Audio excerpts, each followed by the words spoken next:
Мен күйөөмдөн кеч болгондо саат 12:00 өткөндө каяктасың, качан келесиң деп сурасам, ызычуу чыгарып жатат.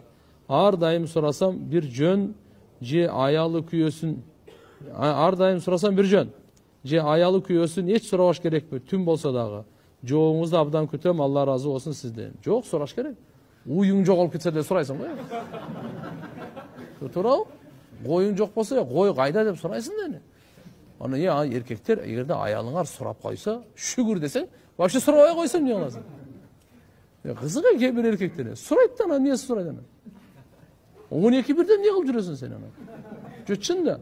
Же диний илимиң болбосо, же диний бир даватта же таалимде болбосо, андай кылбаш керек да. Үй бүлөлүсүңбү?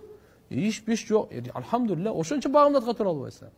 Бар эртерээк уктап, эртерээк туруп, үйгө да убакыт бер да. Жаман нерсе айткан жок го. Şu maşallah üydün baktısı üçün bala çaka çoğu tamağı içeri de. Gebire mi gede misali dini öte zarılacak okuvar. Yoksa sizin de gede bir joluğuşunuz okuvar. En aytayım mı? Joluğuşunun barın gündüzü kılın mesela. Mesela geçki öte ol oturamsa Şam'dan Kuptan kaçıp biraz vakit menen. Kuptandan keyin boldu. Özü süйлөшүү жакшы эмес. Биздин масхабта макру өзү. Вообще болбойт өзүчү. Bir гана ошо дини Кур'ан тияктуу илим менен боло турган болсо, алардыкы бөлөк ана.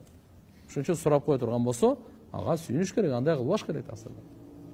Koksa kırstap kaldı o, birisi olup kaldı o dem. Ayal surayt da, ne olup kaldı dem.